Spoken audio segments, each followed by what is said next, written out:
এক মাসের ব্যবধানে আবারও ভাঙন শুরু হয়েছে রাজবাড়ীর দৌলতদিয়ার ৭ নম্বর ফেরিঘাটের দুই পাশে। ঝুঁকিতে পড়েছে দৌলতদিয়ার ফেরিঘাট, লঞ্চঘাট, স্কুল, মসজিদ সহ অন্তত ৩৫০ বসত বাড়ি। স্থানীয় জনপ্রতিনিধির অভিযোগ, ঘাট কর্তৃপক্ষের গাফিলতির কারণেই বারবার ভাঙন দেখা দিচ্ছে। আর ভাঙন পরিস্থিতি পরিদর্শনে এসে বিআইডব্লিউটি এর চেয়ারম্যান জানান, ঘাট নিয়ে সরকারের আছে বড় পরিকল্পনা। মেহেদী হাসানের তথ্য ছবিতে প্রতিবেদন। রাজবাড়ীতে গেল শুক্রবার পদ্মার পেটে চলে গেছে গোয়ালন্দ উপজেলার দৌলতদিয়া ৭ নম্বর ফেরিঘাট সংলগ্ন ২০০ মিটার এলাকার। এখন জন্ম সনদ দিয়ে খোলো বিকাশ স্টুডেন্ট অ্যাকাউন্ট। নিজের বিকাশ নিজে কর। ধসে যাচ্ছে ভাঙন ঠেকাতে নদী তীরে ফেলা বালির বস্তা। পদ্মা এখন ৭ মেম্বার পাড়ার হতদরিদ্র কৃষক আলতাফ মোল্লার ঘরের কোণে। আগেও ৩ বার পদ্মায় বিলীন হয়েছে তার বসত বাড়ি। আমাদের বাড়ি কোন সময় যিনি নদী বিলীন করে নিয়ে যাচ্ছে পারে, এই জন্য আমাদের রাত্রে ঘুমও হয় না। ভাঙনের মুখে আলতাফ মোল্লার মতোই বসত সরাতে সরাতে দিশেহারা আরো ৩৫০ পরিবার। এই ভাঙন অব্যাহত থাকলে পুরোপুরি উদ্বাস্তু হয়ে পড়বেন তারা। কয়বার ভাঙবো, এই যে নদী ভাঙতেছে, খালি ভাঙতেছে, কোনো শাসন করতে করে না।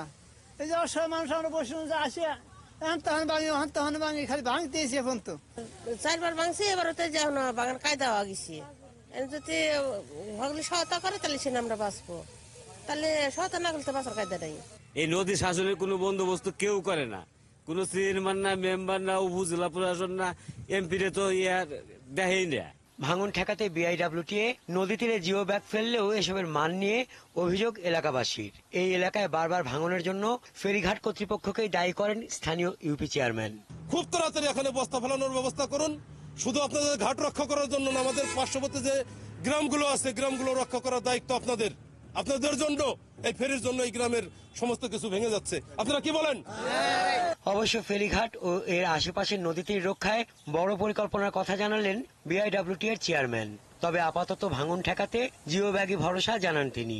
এখানে অবশ্য সরকারের বড় পরিকল্পনা রয়েছে। আপনারা তো এখানকার আপনারা জেনে থাকবেন যে এখানে আমরা একটা প্রকল্প হাতে নিয়েছি, যাতে ঘাটগুলোকে সুরক্ষা করে ঘাটের সাথে অন্যান্য যে সমস্ত ইনফ্রাস্ট্রাকচার দরকার, পার্কিং এবং অন্যান্য সুবিধা, সেই অনুযায়ী একটা প্রকল্প কিন্তু চলমান রয়েছে। দৌলতদিয়া ছাড়াও ভাঙনের ঝুঁকিতে গোয়ালন্দের দেবগ্রাম, সদর উপজেলার বরাট ও মিজানপুর, কালুখালী উপজেলার রতনদিয়া এবং পাংশা উপজেলার হাবাসপুর ও বাহাদুরপুর সহ ৯টি ইউনিয়নের ১৩টি পয়েন্ট। হাসান আহমেদ, ৭১।